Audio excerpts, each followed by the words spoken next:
बहकी हुई, अरे बहकी हुई निगाह भटकती जरूर है।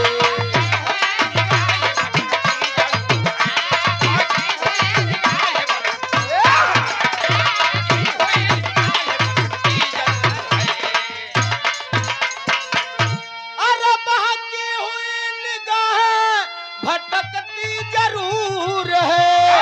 अरे जो डाल टूट जाए, जो डाल टूट जाए लचकती जरूर है।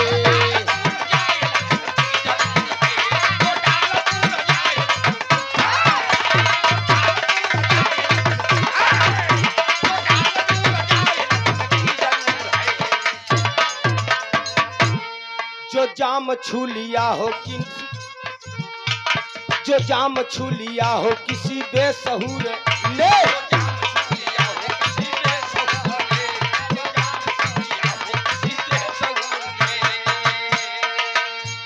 जो जाम छू लिया हो किसी बेसहूर ने, अरे उस हाथ से, अरे उस हाथ से शराब छलकती जरूर है।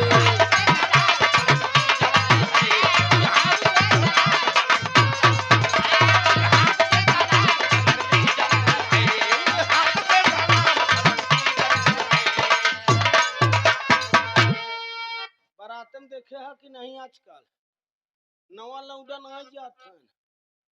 हमारे बिरादर, हमारा बिरादरी तो नंबर 1 पर चलता है। नंबर 1 तब का न देखा बुरा जिन मानत जात बचे हम जोली वाले है। बुढ़े क्यों नहीं जाता हर केस भैया, सब नवा नवा लौंडा, क्यों इलाहाबाद तैयारी करता, क्यों कानपुर करता, क्यों गोरखपुर, क्यों लखनऊ, क्यों बनारस। कहा दादा तू का करबा हुआ जाए के पुरनिया कहे कि भूसा ढोल की बराते नवा नवा लौंडा जात हन बराते, जहाँ डीजे और रोड लाइट बा, इतनी बड़ी की खिड़की बा, गोरस बेचाई गली गली, मदिरा बेचाई एक गली। एक एक महीना का दूध लोग पैसा नहीं दे पावत 40 रुपया लीटर का, और दारू का पहले माल दो तब करे बाद अधी खम्हा ना काहे रखे भैया, आधा दे देता है दुआर पूजा वहां खत्म हो जाए। का भैया, ए भैया सही बात है कि नहीं? इतनी बड़ी खिड़की में 13 जने हाथ डाले हैं ना, जल्दी करे का लाई लेहन राजा आ तो खम नागिन धुन लगाए के ए ज्योति और नागिन वाला नागिन धुन ए मास्टर कहा यारे फितरत बता रहा है कि पीना हराम है।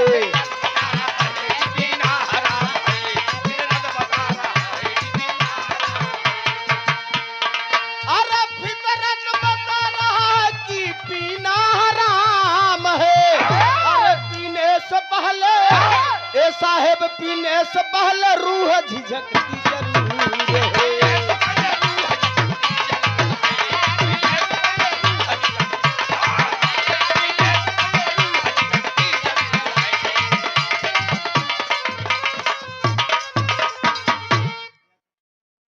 एक क्वार्टर ले लेन, आधा आधा ले लेन, कहा चलन नागिन धुन लाग बात। एक जने दस्ती निकाल के जेबा में से उठा बजावो था बीन बीन बजा था ना, ऐसे ऐसे बजावो ऐसे ऐसे हां एक जने ऐसे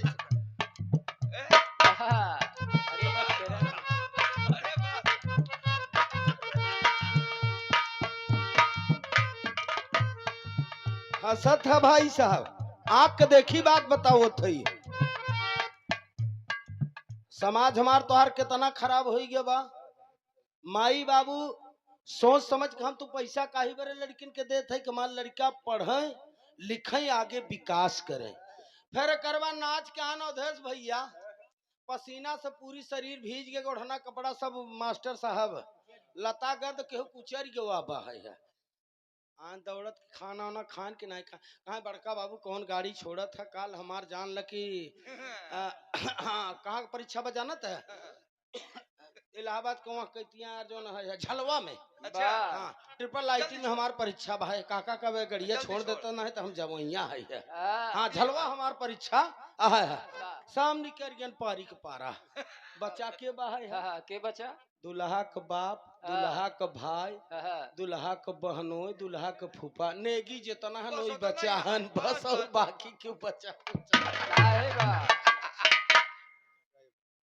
यही देखा था यह रात दिना हाँ हाँ मजवा ले राजा नहीं जाबे चली वही बात है भैया हो यह हमार तोहर अब पहले जब दादा हरे जात रहन तब अनियान नहीं होता रहा दुआर पूजा वाला की जात रहा है बुनिया मिलत रहा कुल्हड़ में कितना समय बदल गया मास्टर साहब कभी लिखत है ना बिरहा हमारे एकदम करीब में बाहर ध्यान दे आप लोग यही बारे स्वर्गीय बाबू रामदेव कह रहे हैं क्लाइन और मुन्ना का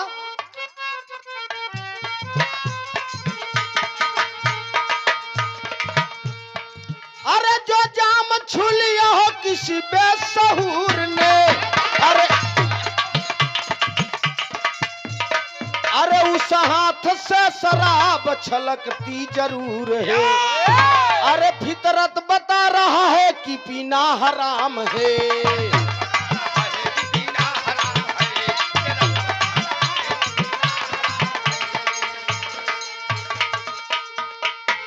रामदेव काका का गहन मास्टर साहब भले बाधले कोई दरिया का पानी लेकिन जवानी जब संसार में सयान होबत कुछ न कुछ अरवट करवट होबई करब अब होके छोड़ द कैलाश पर्वत पर भोले बाबा बैठा हन माई गिरजा रानी बैठ के देखत है ना सावन का महीना लाग बस सब अपन अपन गदेला गोदी में लेहे पीछे पिट्ठू बेग राजा टांगे भोले बाबा पार करेंगे सब जाता है हम आई गिरजा कहता है कि कसो महाराज जी का होता कहा तो का पता नहीं बा कहा सावन का महीना लाग बा महाराज अच्छा तब कहा तू हमारे बारे में नहीं सोच कहा देवी तोहरे बारे में का सोची सब भक्ति के रस में जात है ना अपा परिवार कहा महाराज तोहरे मन नहीं तो कहा मन तो बहुत होता है लेकिन तोहे देखत है बड़ी उदास कहा महाराज न होते तो हम हो के मेला उला घुमा देते गिरजा कहत है भोले बाबा से का कहते हैं मुन्ना सेवा में श्रीमान बाबू हरिश्चंद्र यादव वीरापुर के धरती से ये बच्ची जौन पैदा भई है उनके नाना के तरफ से 501 रुपया का पुरस्कार हुआ बाबू के प्रणाम सब भैयन के नमस्ते प्रणाम अब सोहरवा हो नानी हो नानू वाला अब रखा गवा भाई अवधेश भैया मालिक सुखी रखे बच्ची फले फूले हमार माता पिता के नाम रोशन करे तर्ज का लगा मुन्ना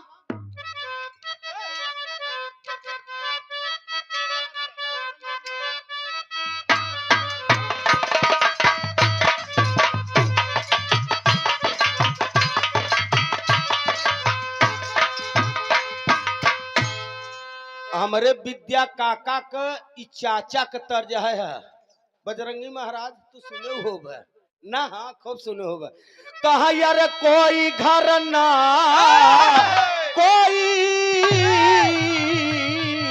कहा यार कोई घर ना बताओ महाराज हो कुंवन यही प्यारी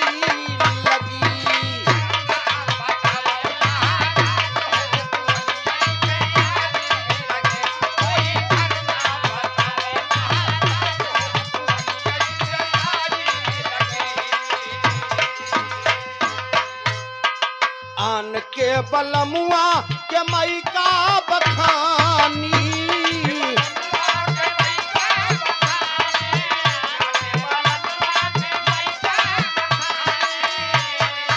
आन के बलमुआ के मई का बखानी जवन साथे आवई जवन साथे आवई घरे चला जाय हो कुंवन यही प्यारी लगी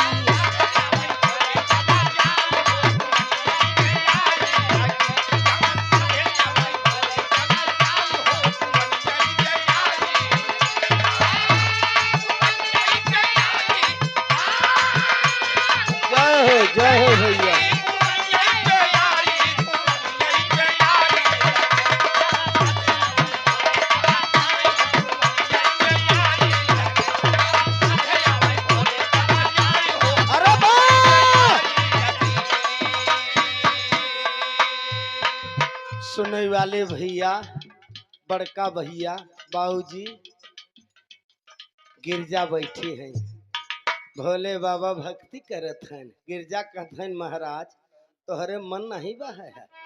कहत हैं गिरजा का कहा सावन मास लागल, सावन मास होला, सावन मास लागल होला, बड़ी भीड़ हो पति तोहरे दर्शन बिना।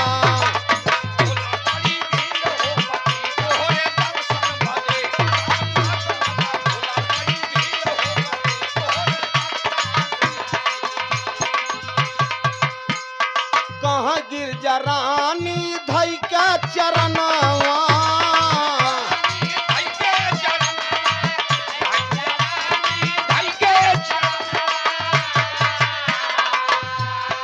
मेला चल के दिखाई दा सजनवा।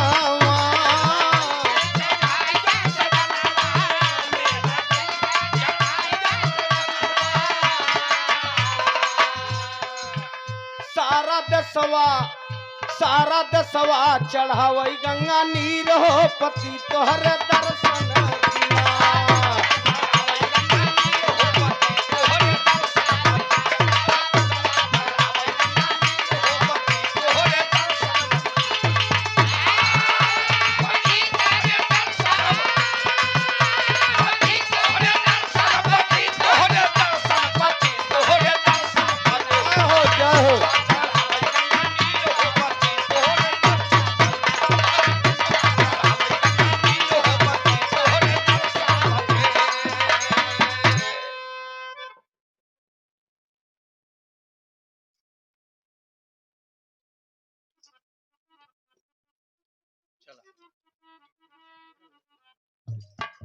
भैया जाता है कहाँ चला जा। अच्छा अच्छा अच्छा बहुत बढ़िया बहुत बढ़िया ठीक साहेब पार सॉरी गिरजा कहे लागिन भोले बाबा से महाराज सब अपन अपन दुल्हन अपन अपन लड़का अपन अपन परिवार लेके जात हन भक्ति करे, तोहरे रचो दया नहीं लागा तो भोले बाबा कहा ठीक है चलबू।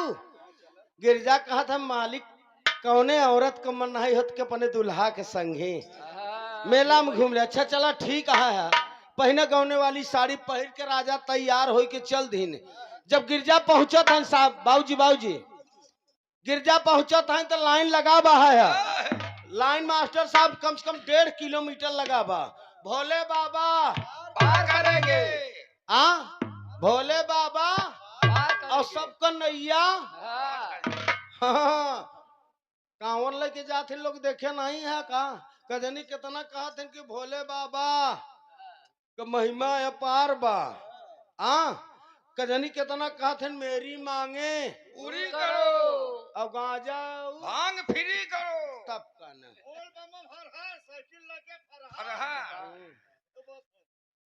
जेकर जवन भाव बहो के करे दे भैया हो।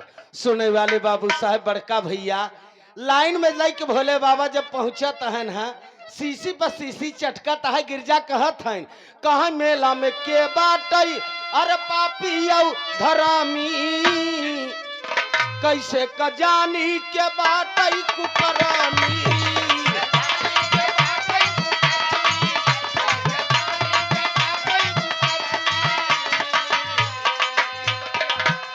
इही बतिया के दैदा नजीर हो पति तोहरे दर्शन बिना।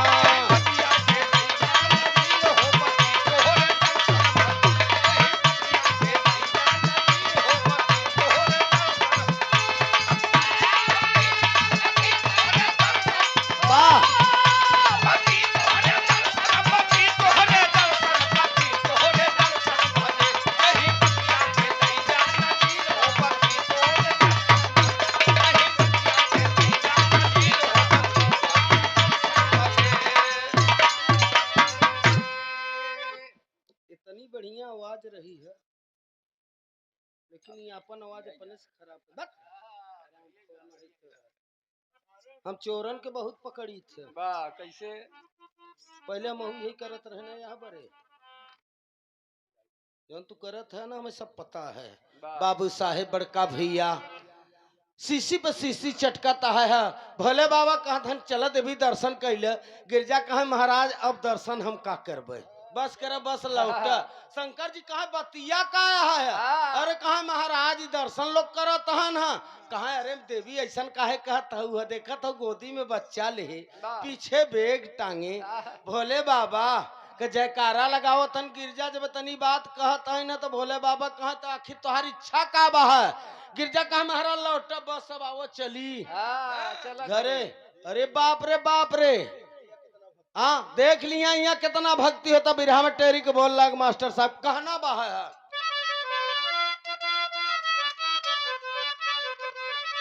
हाय कहा यार बुराई जग सजावे निकरी, रामा रामा रामा रामा यार मोरे रामा, बुराई जग सजावे निकरी।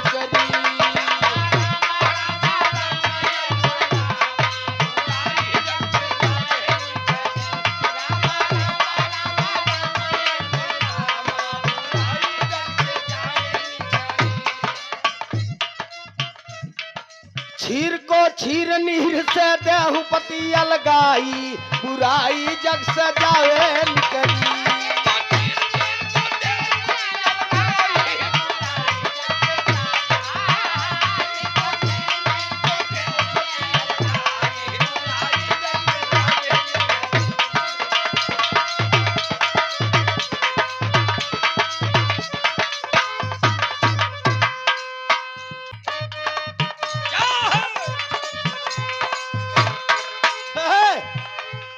दर्शन आई किन गिरजा लवट आइन।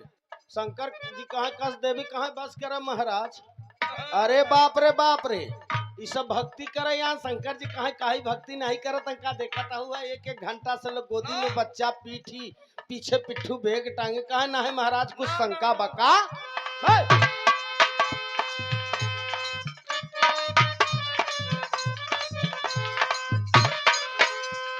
कहाई लगी है गिरजा रानी, सिंहिया जामई पापी कपा। खबर हो या दुनिया के अंदर, हम हुआ देखी नयन उघा। गिरजा के संग भोले बाबा पहुँचे अपने भवन मझा। हरयाने पर भोले बाबा बड़े जोर पर गए नबी माँ।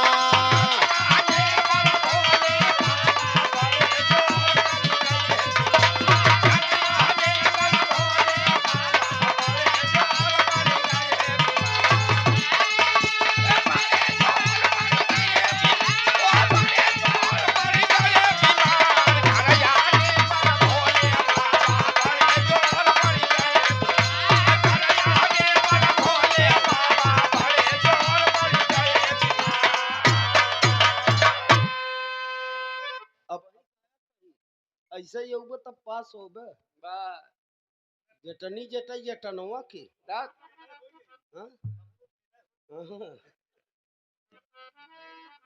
काका बाबूजी गिरजा लिया के अपने दुल्हा भोले बाबा के कहा महाराज चला घरे। शंकर जी कहे कहे दर्शनवा कर कहा महाराज ये हमका कुछ पापी दिखाते हैं। कहा तुहार मतलब का है? कहा महाराज जब भक्ति करत होए ओकर कल्याण कह दे, जो पाप करत हो करे कपारे पर दू ठीनी। शंकर जी कहा चला ठीक है रानी, आज से जे भक्ति करे ओकर कल्याण हो जाए, जो पाप करे करे कपारे पर दू सीन। भाई साहब शंकर जी निहुरे निहुरे कहरत पहुंच गए। कहाँ घरे पहुंचे 5-4 पाई राजा अंग्रेजी के 3 हो गए। और जब अंग्रेजी के 3 हो गए गिरजा गई नाश्ता पानी। शंकर जी कहा नकल बहुत करत थी।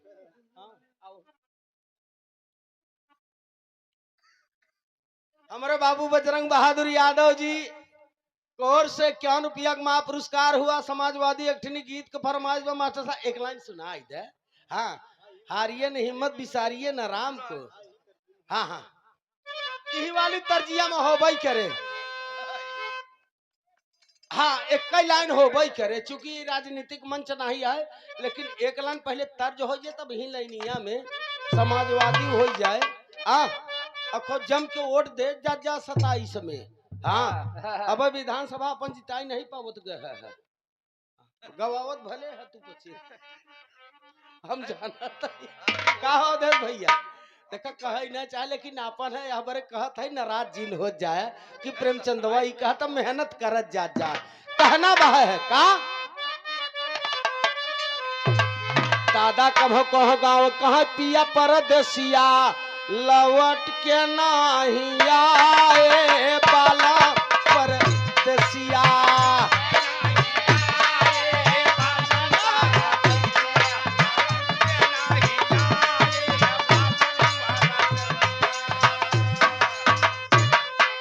बिरहिन का दार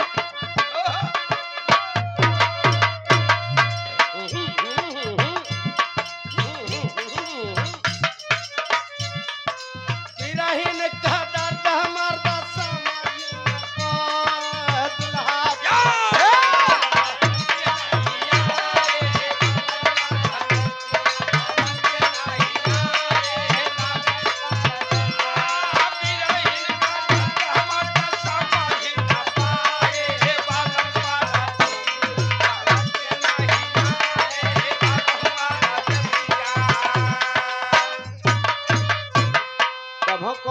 कैटिया ही के बदल के गाँव कहाँ गजब की हूँ बहिनी।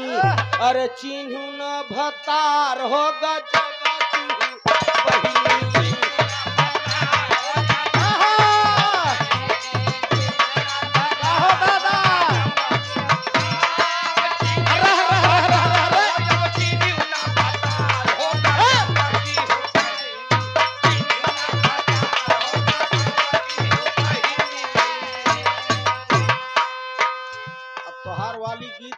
तो बिरहा गाओ अरे बदली दे बैसियम 2027 बदल दे बैसिया।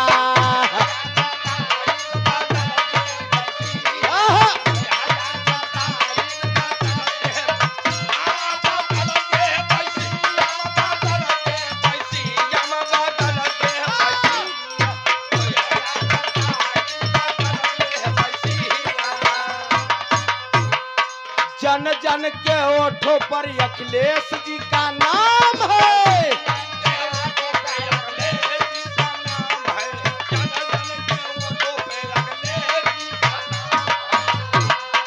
इनके जैसा बाबू किया कोई नहीं काम है।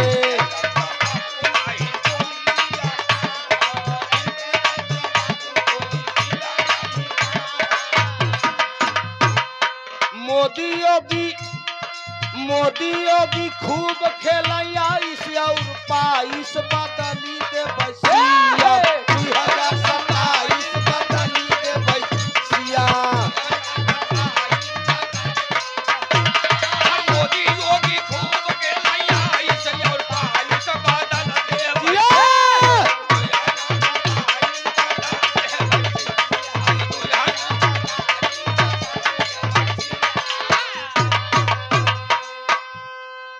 चाहे जितना राजनीति हो जाए चाहे जौन हो जाए जनता सब जानत है। भाई साहब यहाँ दाई बदले के भाई लड़का नौजवान भाई हमारे इतना फार्म भर दे यहाँ चर्चा था इम्तहान देख सब बेचारे ऐसे बेरोजगार ठहरत है ना। का महाराज कम से कम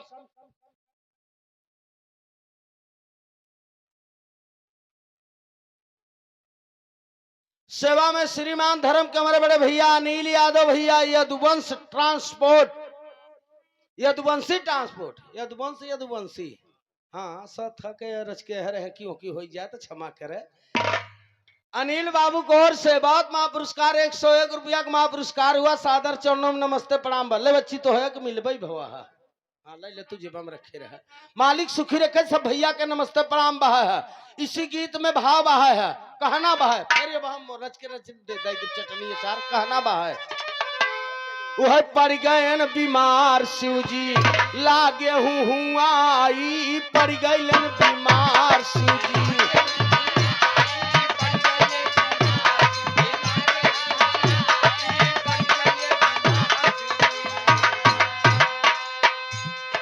देखी दासा गिरजा जी के भैले भारी से कवा बोल बोल बोल बहादुर।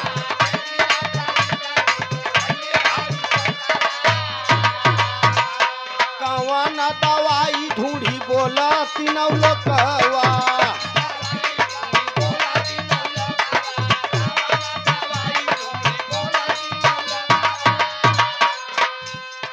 कहाँ कराना सहारा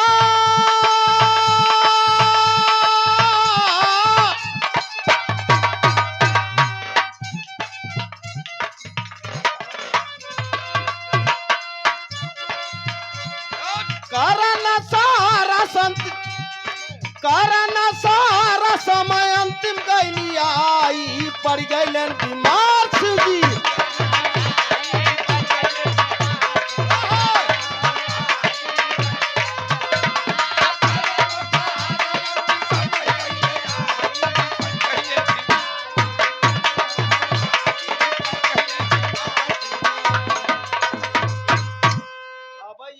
ऐसा प्रश्न बा है कि जवाब नहीं प्रश्नवाचक में। एक दिन इतने नाचक लवंडा हमसे कही एक के मारे एक मरा दुई मारे दिए संदेश मारे वाला तब मरा जब तीन गन परदेश। हम कहा ई कहाँ से सवाल कहले से पूछे लगे। हम कहा कावन ही सवाल है यारी एक कहा महाराज चला बताओ। एक मिला फिर एक दिन सवाल कर अपने बहनी के देखा अपने मेहरी के देखा अपने माई काहे नहीं देखा। वाह यार हीरा चीज रखी दी है भाई तुरंत ही हम कहा एक बात बताइए अब सुन ल हमके 1 घंटा के समय दे तो मास्टर साहब से हम पीछे विचार करे लगे तो मास्टर कहाँ ही है हमें लाल जी भाई कहाँ ही है कामता कहाँ ही है राजन भाई कहाँ ही है। हम कहा चला का फिर संदेश दे भाई बताओ बेकी बहिनी के देख मेहरारू के देख माई के नहीं अपने देख। जमाना खराब तू खराब है एकर का उत्तर हो तो पता बा माई कहाँ देखा हाँ का है रचा बताओ माई की बात नहीं बताओ है क्या तो जानत है सिंदूर है सिंदूर बहिनी के देखा मेहरारू खुदे डाला माई के नहीं पैदा नहीं भर देखा कहाँ से अनियारे में जी चाहिए। अब दूसर का तो का ना बताओ नहीं तो तई पगलाई जाबे। हाँ एक के मारे एक मरा दुई मारे दिए संदेश मारे वाला तब मरा जब तीन गए परदेश। यह रामायण का बात है वह बताई दी तो का सुन पहले वो बताई कौन बात है के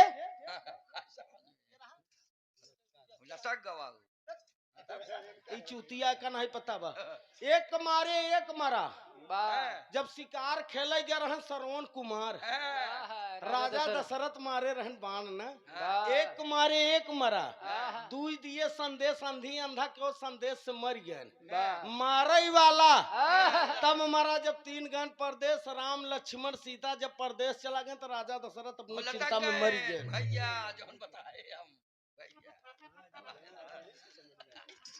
खोटा है कई ऐसा रहे तोर माई ऐसा नहीं बताओ हम कैसे करी। अब बताओ यह तो रामायण की बात भैया हो बड़ी बड़ी चीज छुपा बा है ऐसा बाबू साहब कहना बा है मुखी महाराज बजरंगी महाराज ध्यान दे कहना बा है भोले बाबा बीमार पड़ गए चादरा ओढ़ के लागन हूँ आए गिरजा कहा महाराज बताओ टैबलेट टिकिया ओझा सोखा बताओ केका बोलाई कैसे सही होबे। शंकर जी कहा देवी हम बच्चा बोचब गिरजा कहा महाराज दुनिया का मनई कुछ ओझा सोखा नवराता लाख में बचत हन है लेकिन तू बचबा कैसे। भोले बाबा कहत हैं गिरजा सुने के बात कहत है का कहत हैं मास्टर साहब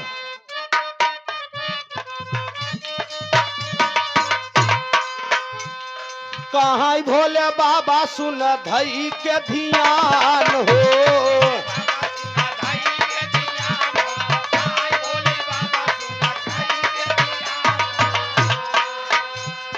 मछरी खियाई दे तू बची जाती जान हो।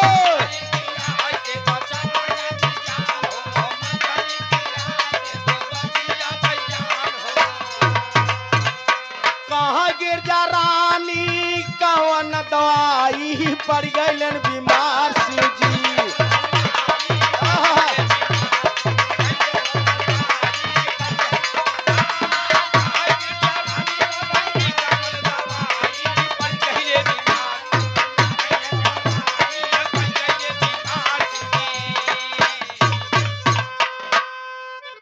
शंकर जी कहाँ बचावे को तो तू हमार धर्म पत्नी हम तोहार मन से धू।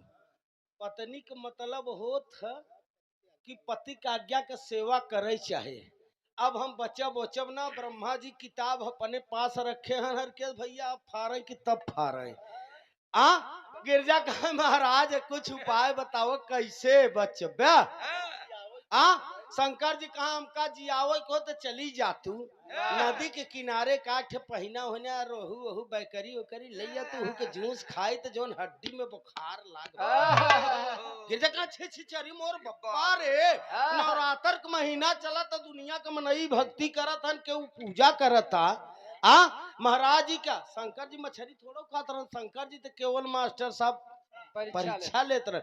हर युग में मर्द मेहरारू को परीक्षा लेते रहे मास्टर साहब। शंकर जी कहाँ देखिए कितने पर चलत है ना कितना तक आवत है ना काय करत है। गिरजा कहा महाराज ठीक है सही हो जाब। शंकर जी कहा जाऊ अगर रोहू पहिना के जूस अगर तनिका मिलत न गिरजा जान की हड्डी में का बुखार छोड़ देता है। ठीक है महाराज 2 घंटा का समय द बड़का भैया इतनी बात कह के भोले बाबा चदरा ओढ़ कहाँ जात पहले तब पता चले। सेवा में श्रीमान सागर ट्रांसपोर्ट कंपनी प्रतापगढ़ के धरती से बड़े भैया हमारे हरिकेश यादव आप गोपालापुर के धरती से 101 रुपया का महापुरस्कार के है। बड़े भाई के सादर चरणों में नमस्ते प्रणाम बहा है। हमारे युवक भाई जितना बैठा सबको चरण छू के 15-16 दैया नमस्ते प्रणाम बा। यहाँ बरक तुझे पढ़ाई वाले है बहुत समझ है। हमारे माताएं बहनें भी बैठे हैं सादर चरणों में नमस्ते प्रणाम बा। अवधेश बाबू की कृपा बलिहारी आप लोगों के दर्शन हो रहा है। कहना बा है का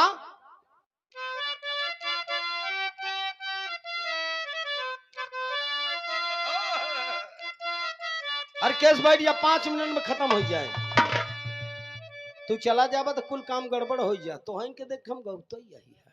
हाँ कहा माई बहन का गाना आया अपने बचन के यहाँ जब बियाह परत है अवधेश भैया माटी के चूल्हा जब पड़े लागत है तो जो हम आप जब बुआ रहे नेगी जब बजरंगी महाराज जब चूल्हा डाले लागत है तो यही महारानी गीत गावो थी का कहाँ अरे गाँव माता हो गाँव भवानी ले शीतला मैया के ना तोहरे भरोसे मैया मई जागरो मोरी जागा पूरा हो।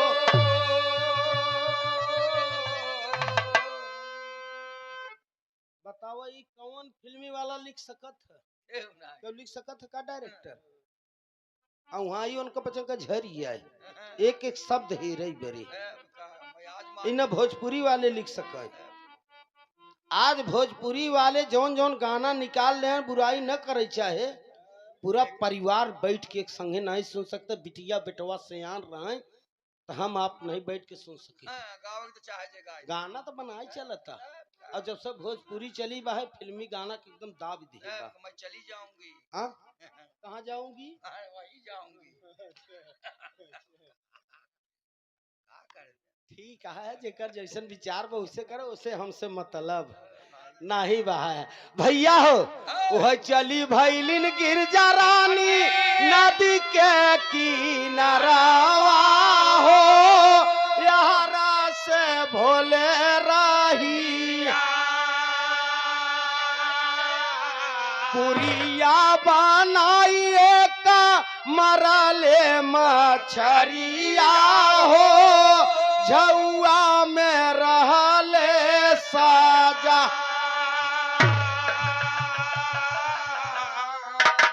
शंकर जी चारपाई पर चदरा ओढ़ के लेटा है।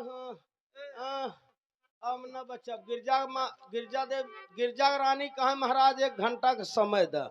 चल गए कहाँ पहुंची नदी किनारे। शंकर जी रज के चदरा उघारन देखे गिरजा वह जात है। वह पीछे वाला पकड़ीन खड़ंजा राजा लिहीन भागत भागत ओहर किस जात है गिरजा किस भोले बाबा पाछे कैतिस भागत भागत पहुंचन माझी के रूप बनाए के मल्लाहे के रूप बना के अट्ठे झुआ में 4 रंग का मछली रखे। पहिना रहा रोहू बैकरी सौरी नदी में नहीं मिला गड़बड़ाई जा मिला। अरे यार देखा याद ई जटवावत हमके पहिना रोहू बैकरी बेलगगरा बेलगगरा चाचर में रहथिन। ध्यान दे ओ मांस नहीं खाती ओ ककरा करा खाती। अच्छा हमारे सीतामढ़ी में जने गान बेलगगरा पकड़े ना ऐसे मुंह बांधे रही ऐसे मुंह बाय रही ऐसे मारे पंजा वही पंजो फंस गया निकल नहीं पान वही मर गए छटपटाई के। यहाँ सौरी है रथ हां बेलगगरा और का ना भैया नदी के किनारे जौन मछली अंदर रहत है ना जानत हां ई सौरी है रथ ये वनियारे में टहरता है ये भैया हो कुरिया बनाइए का मरले मछरिया हो और झुआ में रहले सा।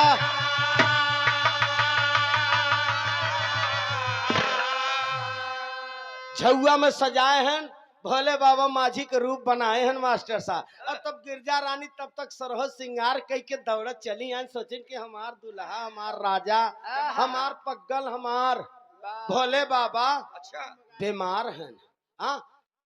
पहुंचिन मल्लाहे के पास कहत हैं का कहत हैं बिरहा में ठितर लगा मार साहब आखिरी गीत चलत है का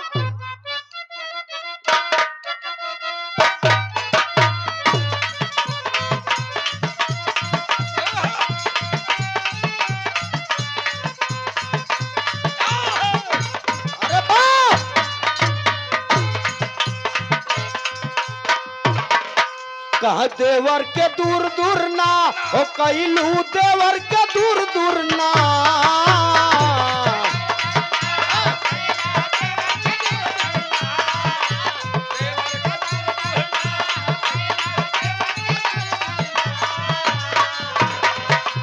देवर के दूर दूर ना ओ कैलू देवर के दूर दूर ना भौजी भतरई पर लुभवली कैली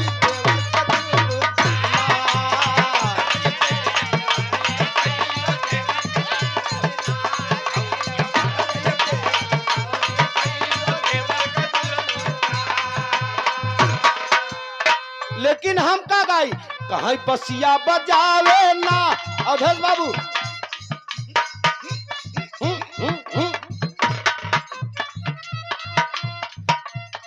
दास का बसिया बजावे ना हो कान्हा बसिया बजावे ना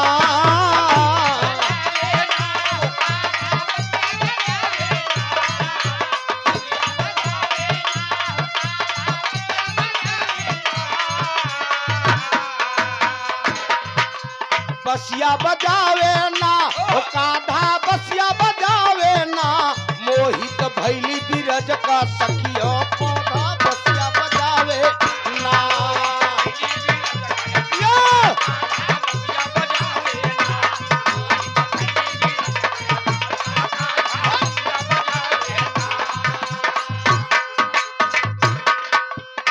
आप परमादरणीय सेवा में श्रीमान स्वर्गीय बाबू हमारे जगन्नाथ यादव बहुत सम्मान मिलता था। कई बार दर्शन हुआ रहा रानीगंज बराते में हमारा सुमित्रा नंदनी के रहा उहू के बाजार चढ़ी रही हमारे रहा थैली लेहरन सुपारी खाद रहा कहाँ प्रेमचंद खाबम कहा नहीं बाबू खाब न कहा महाराज हमार चला गए बेटुआ हम कहे बाबू वो नहीं के सीजी बोला कहा बेटुआ हम जानता ही है वो भी चला गए। कहाँ जीना मरना तो संसार का रचना है।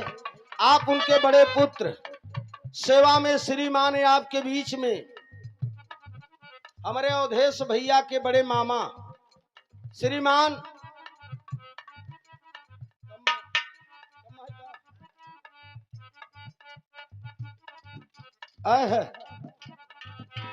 नन्हे से मुन्ने से मोर मन डोले, मोर मोर मचले, हम का मिल गए बलमुआ बालम छोटे से।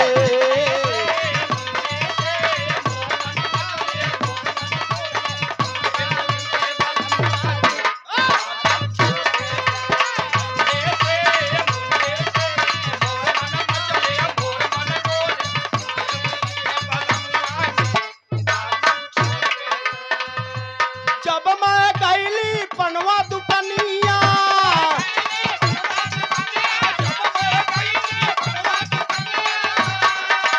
हम कहा मिल गए बलमुआ जी, हम कहा मिल गए बलमुआ जी। ए अवधेश बाबू, नन्हे से मोर मन डाले, मोर मोर मचले, हम कहा मिल गए बलमुआ जी।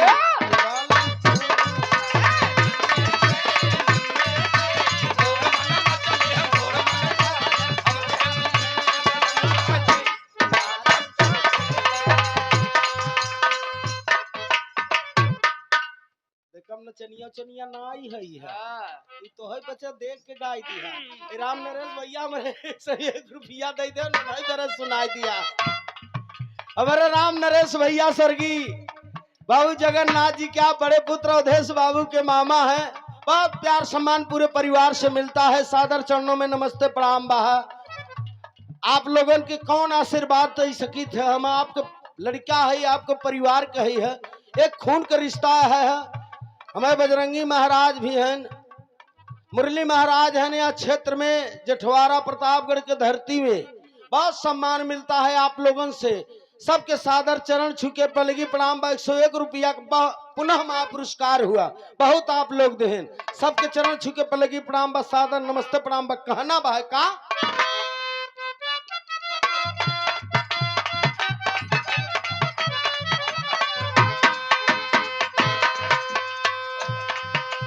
बसिया बजावे ना ओ काधा, बसिया बजावे ना हरकेश भैया। बड़ा मन करता है आज बड़ा मन करता।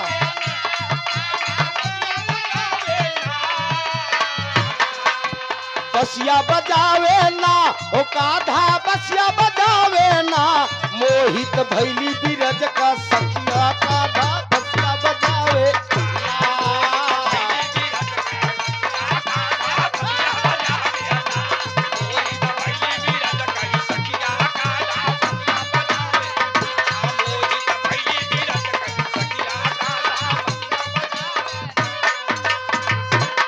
मिनट में गनवा समाप्त हो जाए। एक गाना नजिल लगाना है तो हम बहुड़ा बहुरंगी मनई है। एक तर्ज लगाई देवे तो हम दूसरे में भाग जाबे। बाबू साहेब का शंकर जी माझी के रूप बनाई के बैठा है नदी के किनारे। मास्टर साहेब और गिरजा पहुंच गई है न, सरह सिंगार कई खूब सजी बजी है न, तरे मूड़ी कई के। मोबाइल के जमाना नहीं रहा है। कहे भाई साहब कृपा कही दे। ए बजरंगी महाराज हमार दुल्हा बहुत बीमार है। हाँ शंकर जो माझी के रूप बनाए बैठा रहा। कहा बात का है कहाँ दे देता भाई साहब। मछली कार देता कहा मछली 4 प्रकार के बहाई है। रोहू बा, पहिना बा, बेल गगरा बा है बैकरी बा। चाही कौन आई कहा वो जो बड़की है वो एक दे दे। हाँ अच्छा कुछ माल पानी हर दा। 120 रुपया किलो है जो बड़की हेरत हो तो जो रोहू है, जो रोहू को दोगला हेरत हो 120 रुपया किलो। आ कहा भाई हमका जानता ना हम केकर में हरारू नरम गरम दुन्नो होती। ए नरमाई गई तो जान ला नरसा जलेबी पर और गरमाई गई तो 40-45 हाथ तुरंत ना कई लागत है। बारे गवर्नमेंट चापा कल गड़वाए लगा कुआं बंद कराई दे बा। हम बच्चे बर्दाश्त कर लिए थे आए वाले समय तुझे ना कही बहु बर्दाश्त भाई साहब जब जमाना लाग अच्छा यह बड़की चाहे 120 रुपया किलो है। अरे अब हम का जानते नहीं हम केकर में हरारू है शंकर जी जौन मा ई रहा का यार वहाँ जगह है हमसे पहले ही पहुंच गया रहा आ शंकर जी कहाँ जौन माझी के रूप बनाए बैठा रहन कहाँ होबू की हुक्म हरारू बरमरे चाहे कन्या सुमंगली से आ पहले सामान पैसा दो सामान लेके जा। अरे भैया गए यहाँ किनारे से वहाँ किनारे तक मास्टर साहब माल नहीं मिलता है। शंकर जौन माझी के रूप बनाए बैठा ना कहा पैसा तो न ले मछरी दे दे लेकिन एक काम करे कि बता रे मुड़ी जिन कह रहा है दुल्हना सजी बजी आज है देखा है कि भोजपुरिया बनारस को भाषा है दैत देव। लेकिन एक बात सुना का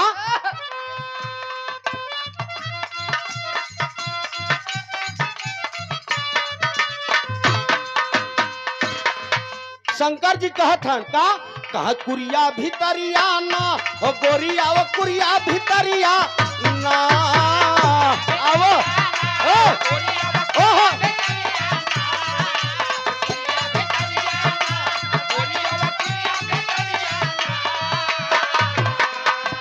कुरिया भितरिया ना हो गोरिया वो कुरिया भितरिया ना अगर तो हाई लेवल के होई मछरिया गोरिया वो कुरिया भितरिया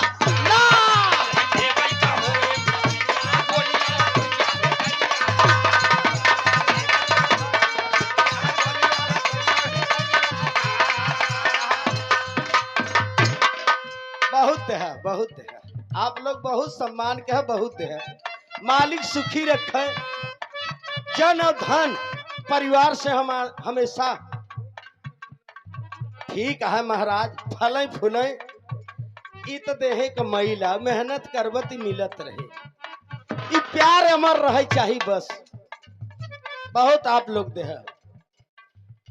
इतना दे इतना सम्मान दे जहां भी जात रहे आप हमेशा 1500 दई के आवत रहे पैसा सब कुछ नहीं है पैसा कुल होत है और जे ललचिया वो है पैसा के चक्कर में रहत है जेके बरे लेके जाबो काम में आए हुए न बना मेहनत करके जाते देखत है ना घर के बात बताओ थे सच्चाई बात बताओ थे बड़ी बड़ी बात पाए और का ये हमन कलर अगर दूना हुआ है हाँ का बा बच्चा कलर अगर दूना हुआ है कलर और अगर अच्छा ये पक्का चलाक मनई है महाराज ये अच्छे जटे से आकाशवाणी में एक दाई बहादुर के बाबूलाल के संगे भावरा के संगे रिकॉर्डिंग करावे कराय का बिहान से जाता हमारे संगे अधिकारी का कहाँ कहा जो समझत हम नहीं तो सोलिया की हुई तेरी लब दिन इतना चलाक मनैया हमारे अवधेश बाबू घर मलिकार ई भतीजिन के पैदा पर विराट प्रोग्राम रखे हमारो रुचि यादव का बिटिया के शुभ आशीर्वाद बा माई के चरण छू के पलगी प्रणाम बा जे हमसे सयान होई भौजाई जे हमसे लहुरी होई भयो होई सबके गोड़े गिरत है बहन बिटिया अपन है ना सबके नमस्ते प्रणाम बा जे सोवत होए के 15-16 दैया जे जागत होए कई दैया हाँ सकल समाज के चरण छू के पलगी प्रणाम बा है हमारे मलिकार है हमारे बड़े भाई है हमारे शुभ चिंतक हैं और सम्मान नाम से मिलता है लिखा तो हो तो तुहार एक किताब एक कॉपी भरी जाते इतना तू इनाम दे चुका है हम जानत है ना मालिक तो के सुखी रखे तीनों भैया जहां भी रहे हमेशा फल फूल बिटिया के शुभ आशीर्वाद व 201 रुपया का अवधेश बाबू कोर्स से हुआ प्रदान मालिक सुखी रखे कहना बा है का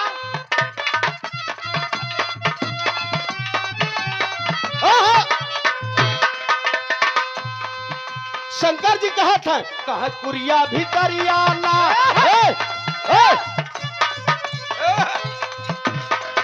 एकदम तारे मुड़ी करे बा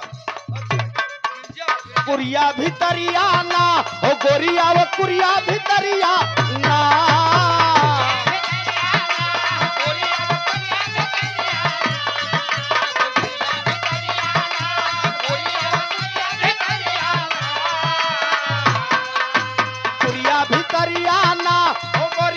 कुरिया भितरिया ना अगर तो हाई ले वही के होई मछरिया गोरिया कुरिया भितरिया ना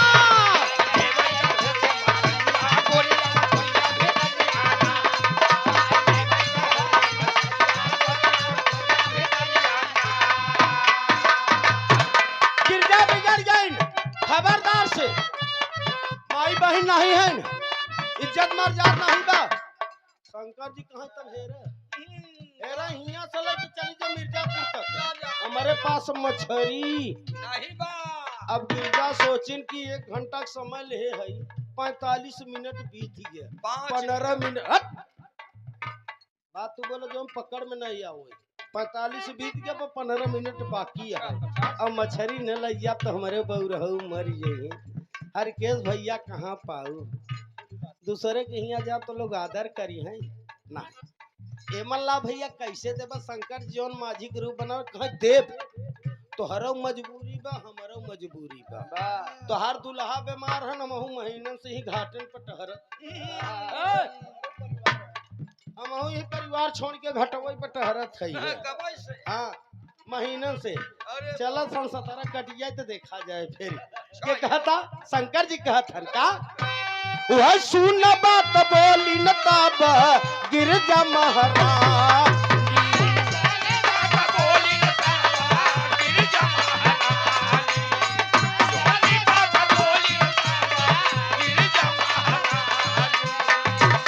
देने लगी है बाबू 1000 गारी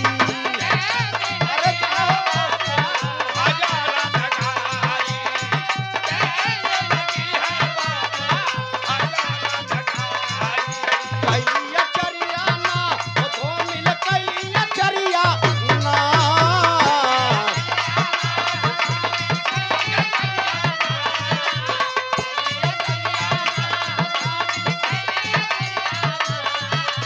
कैलिया चरिया ना ओ धोमिल कैलिया चरिया ना अगर तो हई लेवे के होई मछरिया गोरिया ओ कुरिया भितरिया ना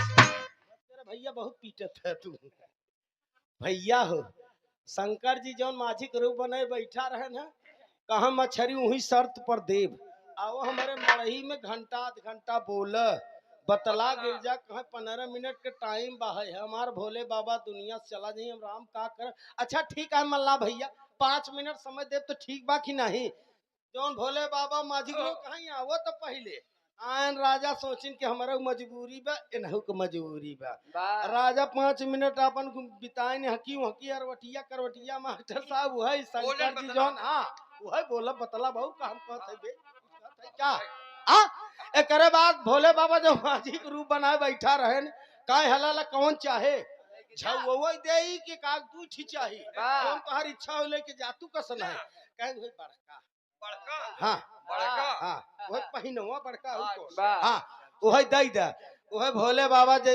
माझी के रूप जो बनाए बैठा रहे हैं गिरजा के देहन राजा आचार्य मिलहिन और आचार्य मिला कि मास्टर साहब है ऐसे खोस काटा रहा चली ऐसे अधल बाबू ऐसे जिंदा रही भाई बिना का मुंह लेके टहरत रहन का बिना काटा ताजा रहा ना ऐसे से महाराज बजरंगी उछड़त मछरी काटा हो तो गड़ जाता है बिना काटा लइके चल देथन गिरजा रानी और जब गिरजा रानी जात है ना भोले बाबा वह राजा जौन बचा रहा बै करी वह झगुआ राजा पलट के पाछे वाला रास्ता पकड़ के भागत भागत पहुंचन कहा पहुंचन 4 पाई पर चद्दर ओढ़ के अरे राम हो वह गिरजा ले मछरी अब पानी तो बान है मछरी तो मर गया वैसे नहीं उछड़ता ऐसे थोड़ा उछड़ता सालती हुई गई मर गई मछरी गिरजा पहुंची ले अचरे में कहा ले ओ पिया तू खाओ मछरी इतने में बोले ने कहा यार कौन भाव को मछरी पायु तू लुगाई बुराई जग सजावे निकरी।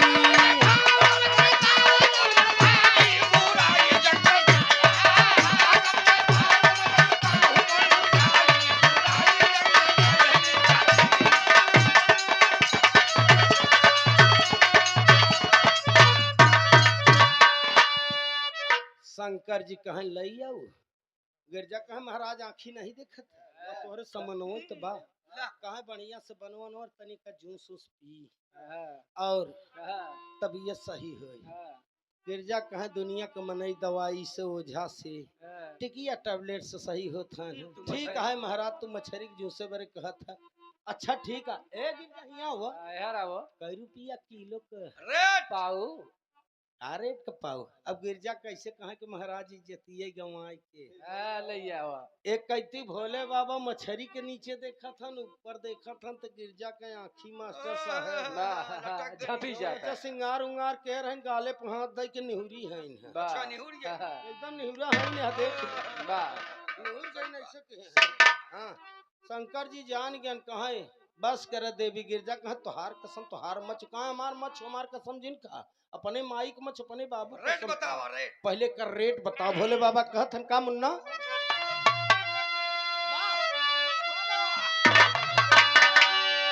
हाय कहा भोले बाबा सारी बतिया गिरजा रानी हो माझी संग गवाई हुई जतिया गिरजा रानी हो।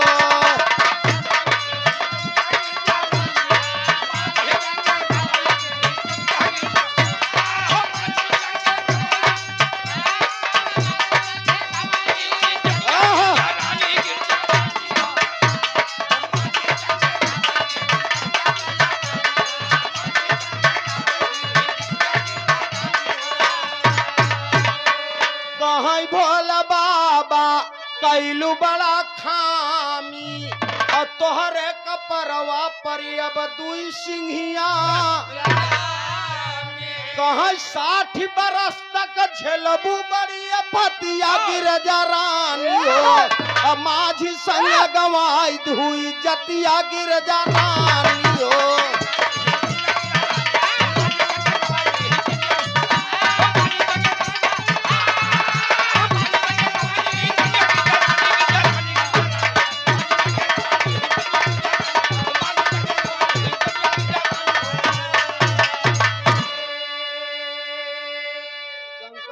बस कर तेरी ऐसी कतैसी में अरे तई हमार धर्म पत्नी रहे है। पत्नी का मतलब का होता पति के आज्ञा के जीना मरना एक सेवक होता है। आज तोहार हम तो परीक्षा लेते रहे कि देखी कि तू कितने पर उड़त हुआ गौ मल्लाहे संगे संसतरा काट के हमके पहिना और रोहू लेके आवत हो पहिना सही बात तो उससे बड़ा पापी क्यों नहीं बा याद कर मेला में ले आई गए कहा देवी चला दर्शन कैले कहूँ महाराज हिया हमका लागत कुल पापी आए हम कहा कैसे तू कहू कि जे भक्ति करत होकर कल्याण कह दे जे पाप करत हो करे कपारे पर दू ठीनी से तो उससे पापी आज तक दुनिया में क्यों पैदा ही है। अरे बप्पा रे बस गिरजा बस मल्लाहे संगे इज्जत गंवाई के हमके रोहू पहिना खियावत हो बैकरी खियावत हो। गिरजा कहे महाराज रच के तनी के अवधेश तनी के तोहरे चपतिया तोहरे कारण रच के तनी के बात बता शंकर जी कहा तो तनी के हर गबड़ा हो तो हरौ जाई वाली हो तू कभी लिखत हन बिरहा मास्टर साहब अलहक बाबा बार शेर बा उहाई गिरो गिरजा रानी बाबू धोई के चरणवा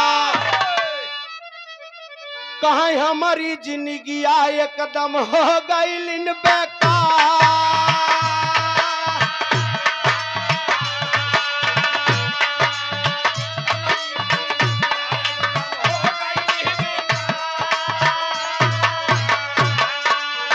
महाराज तोहरे कारण बरे तनिक रच के अगर हम गलती की है शंकर जी कहीं है तो हमार परीक्षा ही रहा जब तू हमके नहीं भाऊ तो दूसरे संगे कितना अनारे का जूस पिए हो रोड पर दउई जानत हो सही बात आजकल यह चलता ही बा।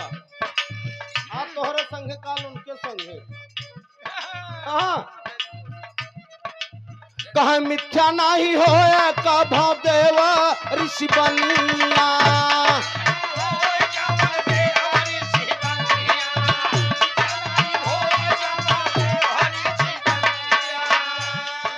सिंहिया तजा में अब तोहर कपारा।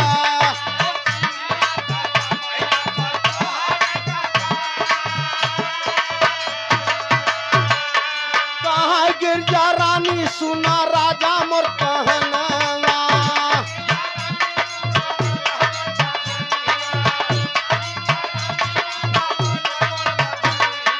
बतिया के हमारे सुना हो दिलदारा।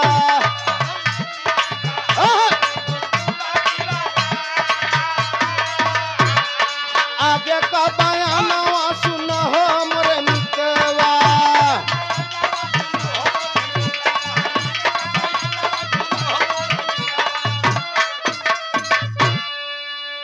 बोले बाबा शराब देहन कहाँ जा गिरजा रानी आज से तो का शराब देत है तोहर पूरी शरीर गाय को हो जाए और गर्दन के ऊपर औरत के चेहरा तोहरे कपारे पर तुझसे गिरजा रोए लागे। हाँ महाराज क्षमा कर तोहरे चक्कर में कहा ना ना ना आवे वाले समय में इतिहास में लिखा जाए। आज भी देखत होब बाजार लागत होए रामलीला कतो होत ह दशमी रहत हर केस भैया तो फोटो देखत ह मिलत ह पूरी शरीर गाय के नहीं घरे टांगा बा केहू केहू को पुरान जे करे हुए पूरी शरीर गाय को होए ऊपर औरत के चेहरा और कपारे पर के का शराब दिहाया शंकर जी भोले बाबा के है। आखिरी लाइन में कभी लिखत हन का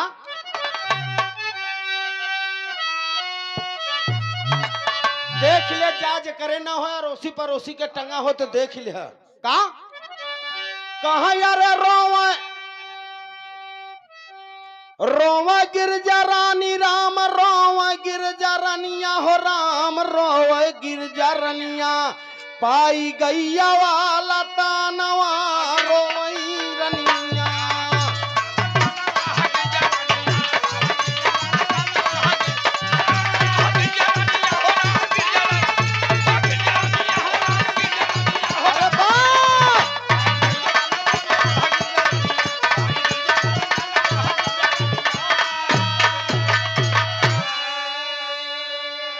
साठ बरस तक की हिंद तपस्या फिर औरत के तन पाई। उसी बीच में एक लालन को ए साहेब दिए बाबू जन्माई कार्तिके भैले ललानवा गिरजा रनिया।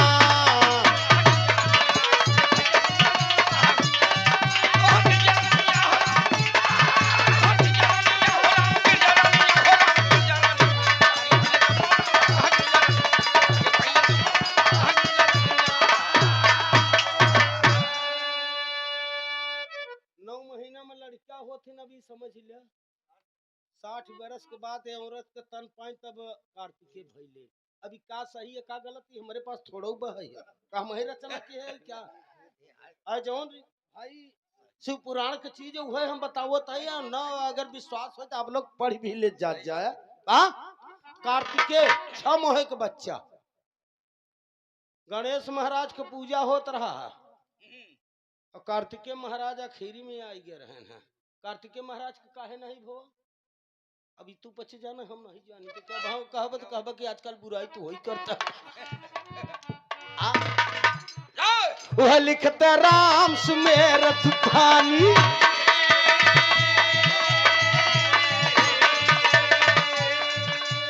दो लाइन सोहर गाय दे हर कार्तिकेय भान और बिटिया भाई बा है। हाँ मास्टर साहेब सोहरवा गाय दे हाँ हाँ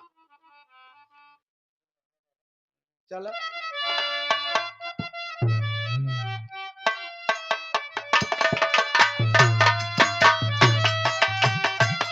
भल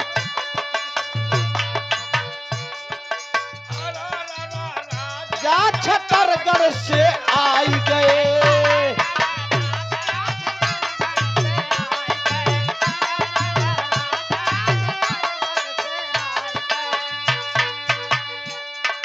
5 का पिजड़ा 25 का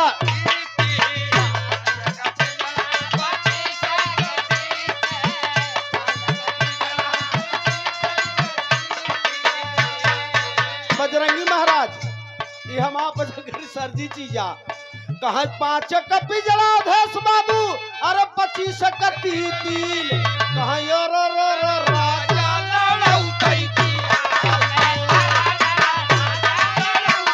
राम नरेश भैया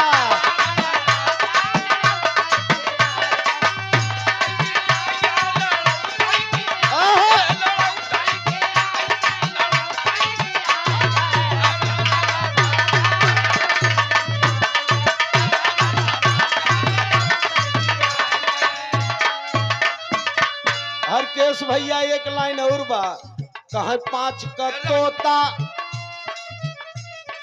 5 का रंडी 25 का भरुआ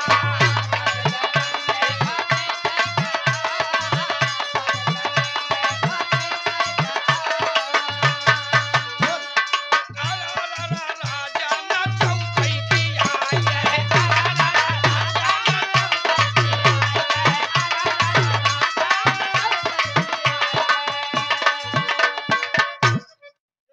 तर्ज रहा हाँ एकर सर जी चीज है ना हाँ अभी आजकल ये करते ही हैं अब कहो कहो हमारे ये तोरे ये गावत थी कैसे गावत थी मालिक ने रचना किया 2.5 का राम नरेश भैया के कर 2.5 का हाँ अवधेश भैया जानत है नर नारी 2.5 में के रहा एका लाता अच्छा एकर का हमारी सरजी है हाँ बाबू साहेब एमपी में 2 बेचारे सांसद हो गए हैं ओ गाँव कहाँ कहाँ अवधेश भैया कहना बा है का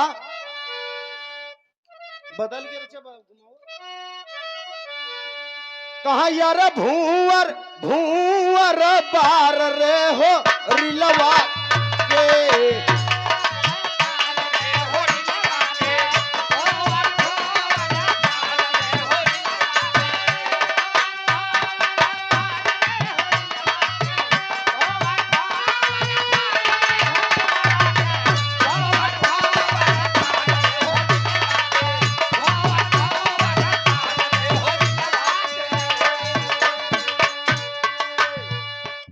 नचिया वाला दिखाई ऐसे नचिया में जब नगद गाँव ने तो वही से लोग दिखाओ आज हमार है ठीक है हरकेश भैया पहले नौटंकी होता रहा देखे हो जौन लवंडाए रहे हैं तू देखे रहो ना बिट्टी ना देखे हो तोहरे समय में खत्म हो गया देखा लवंडाए ना ऐसे हो गया ऐसे रख के हो पैसा दे दे 3 प्रकार के हमारे कहती जब और आगे जाओ मास्टर जानत है कैसे तू तो ठेकेदार ही है आजकल कहू जने ठेका लेके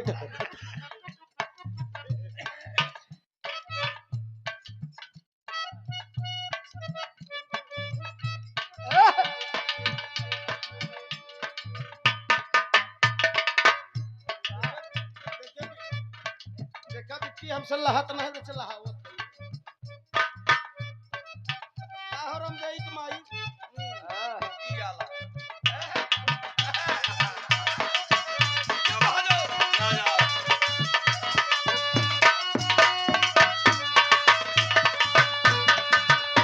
महाराज अपने ही घूंघट 3 प्रकार के ऐसे दुल्हनिया जब आवत थे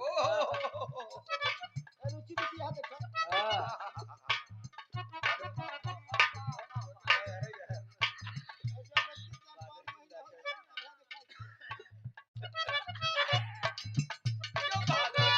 शाबाश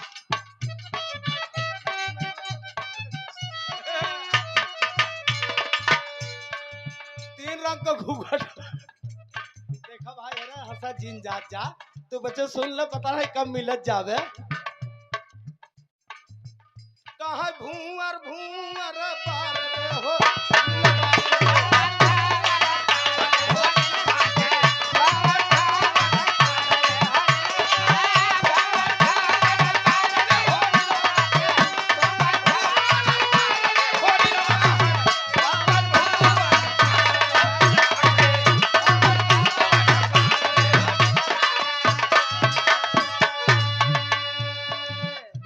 नचनिया ना ही है ये अवधेश के चक्कर में नाचत है हम बताबै तो। पुरनिया का नाचे गावे तोरे तान दुनिया राखई वही।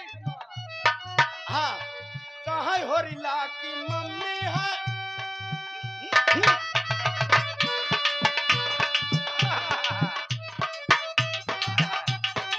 रुका यार अब हमारा सरकत था अच्छा हमारा लहावो दे अगर भैया रुका रहा चल सरकत हमार हाय हाय। भौजाई राम हमार है कि नहीं कोई गए हैं अच्छा हाय हाय हाय हाय। आए हाय आए हाय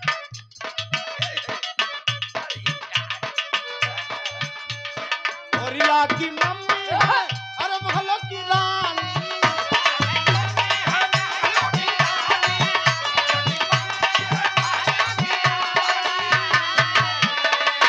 अरे का होरिला की मम्मी है अरे महलो की रानी पापा हैं रंग बाजरे हो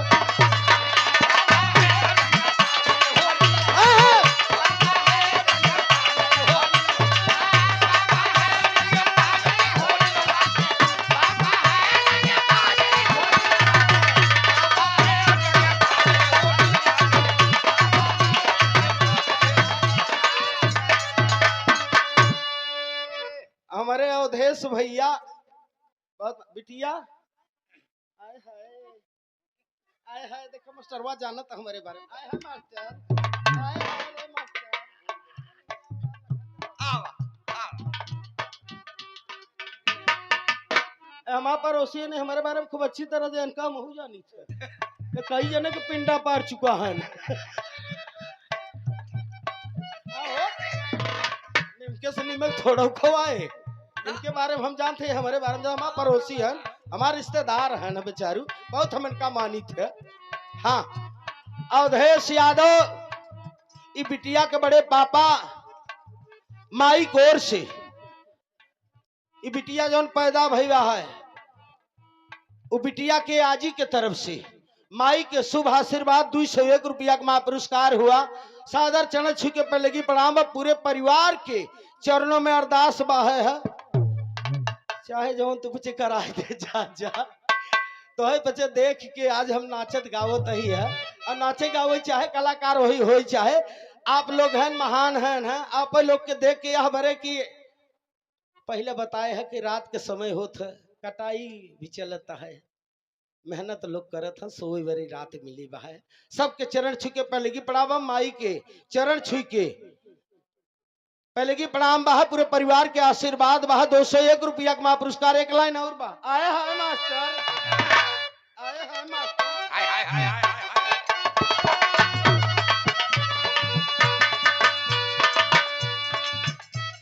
अवधेश बाबू एक लाइन और बा का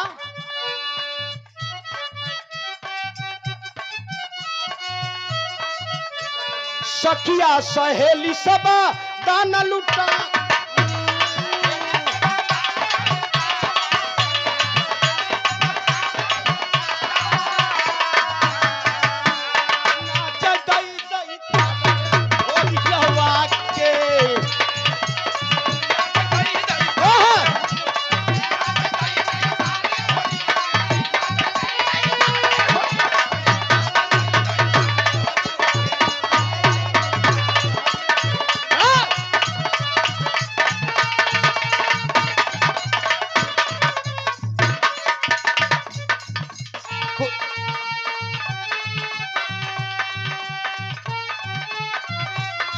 बोला हिरहुआ गावे के बाद अवधेश के फरमाइश है बंद करब गाना बोल आर बोलते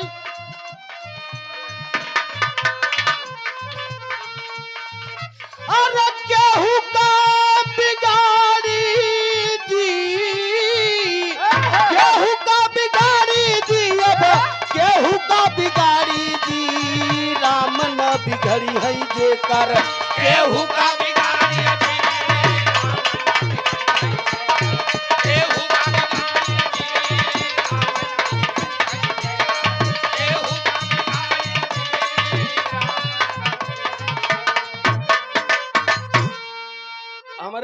बाबू को फरमाइश पे ठे ही रहुआ 2 मिनट को हो जाए फिर रुचि बिटिया का नंबर दे दे। चल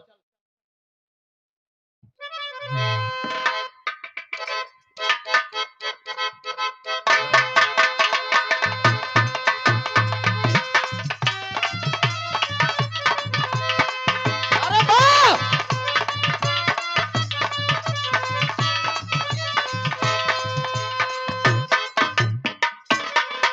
एका धोबी गावत रहे नवधेश बाबू कह रतिया होला गरमिया ना डोलई पवनवा ना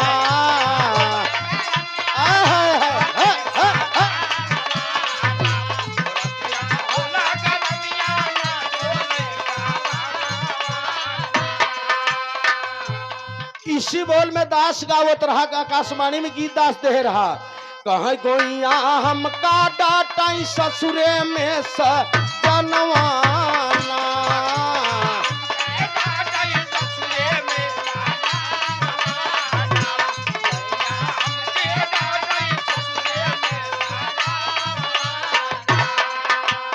एक तो उम्र हमारी बारी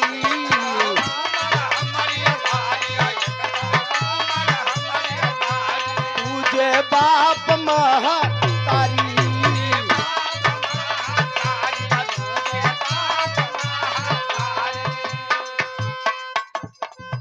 का एक तो उम्र हमारी बारी दूजे बाप महता कहा नन्हवई शादी कई का ना नन्हवई शादी कई का दाई दिहलन जा वनवा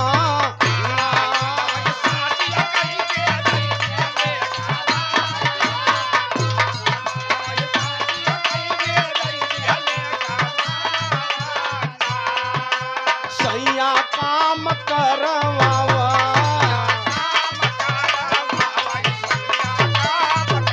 हमका पगाली बोलावा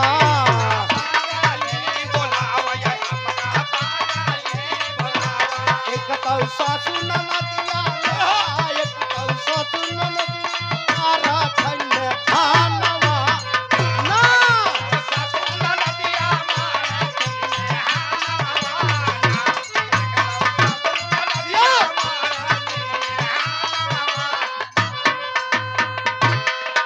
एक धोबी भाई गावत रहन जो घाट गीत रहा पासी गाँव पवारा जब महुआ रानी चढ़ी जाए तो एक भरी हुए कौन पासी जौन पास रहे जौन भारतीय लिखत रहा तो सरोज लिखैले अगन पासी का हो पुरनिया कहे पासी के बच्चा कभो न सच्चा जब सच्चा तब सुअरे का बच्चा ऐतिहासिक बात होत है अवधेश भैया देखा या देखा हाँ ओ गाँव पर मार साहब कैसे जिया से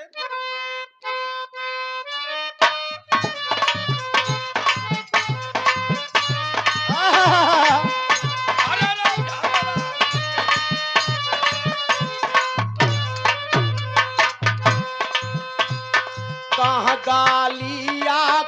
गालिया पुकारई रानिया लचिया गालिया कह गालिया पुकारई रानिया लचिया के हो चली है गंगई रे ना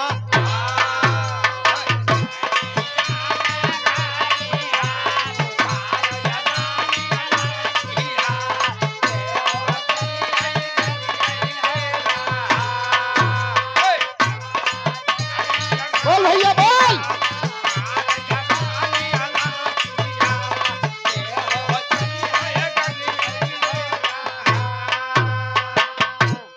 मोहरा दुर्जन भैया गायन लड़ाई के अखड़वा मोहरा दुर्जन भैया गायन लड़ाई के अखड़वा तानिया दे दूधवई रे पका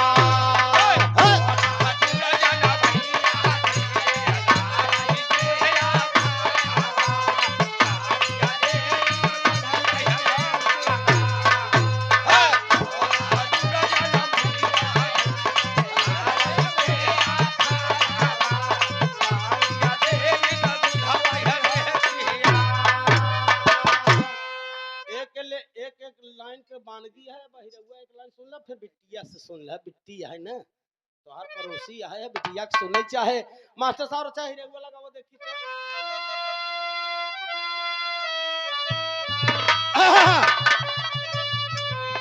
बिट्टी गाय से का जाने दे शहर वाली खजरा हाँ खोट खोट बिटिया गावत हऊ हरच के गावत पूरा दादा गावत रहन कहाँ यार सवना भदावना करा दिया धियरिया मोर गैया बरे कहाँ भैंसा छोरा आई गाछा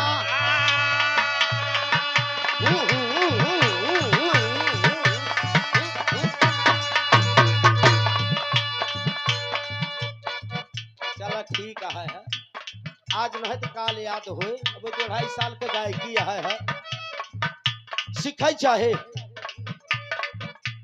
कलाकार को बुढ़ौती कला के नहीं होता क्यों कह दे कि हम 20 साल से गावत हम 2 साल से उससे मतलब नहीं होता परीक्षा में आप आए है अखाड़ा में आए तो कमजोर केहू केहू को न देखे न केहू के सुने वाला है अपन अपन रिसर्च चीज होत मास्टर साहब भैया हाँ लेकिन दास का कहत मास्टर साहेब का कहा यार सूरजू के घेर बकाली बदरिया मोर गोइया बा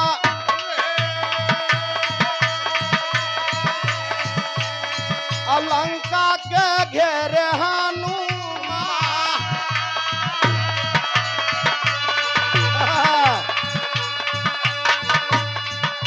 सोलह सौ सहेलिन के घेरे कन्हैया अवधेश भैया अवधेश रामो का नाम ना है अयोध्या वाले का 1600 सहेलिन के घेरे कन्हैया दूध दही माखन के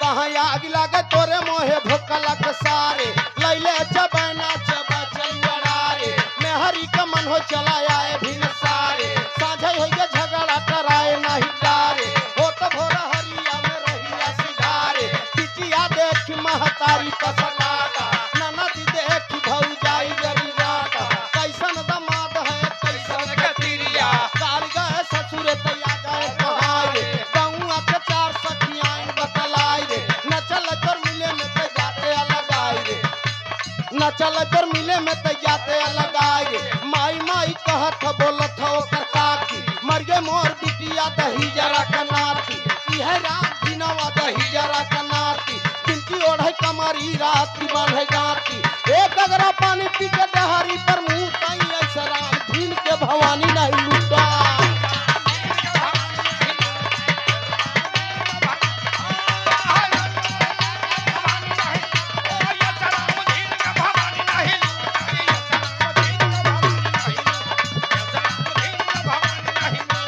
कहाँ माघ बीता पूछ बीता बीता ये गहनवा लगत है फगुनवा पिया लयान गवन है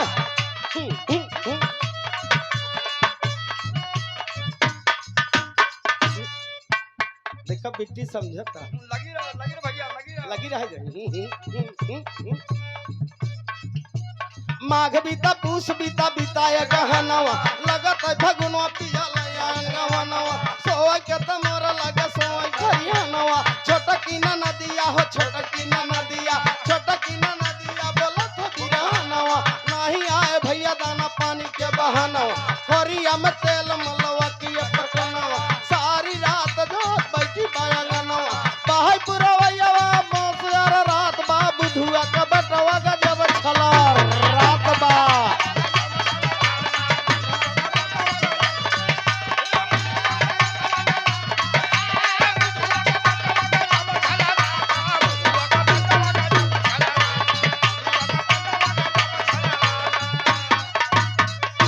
तो साक्षी करबा इतिहास और कल्पना किए राम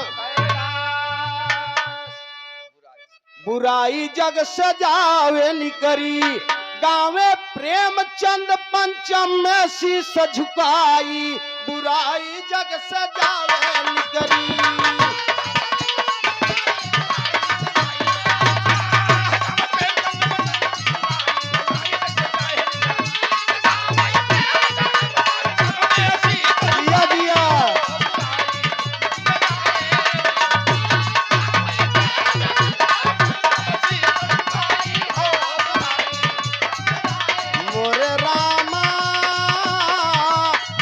सवारी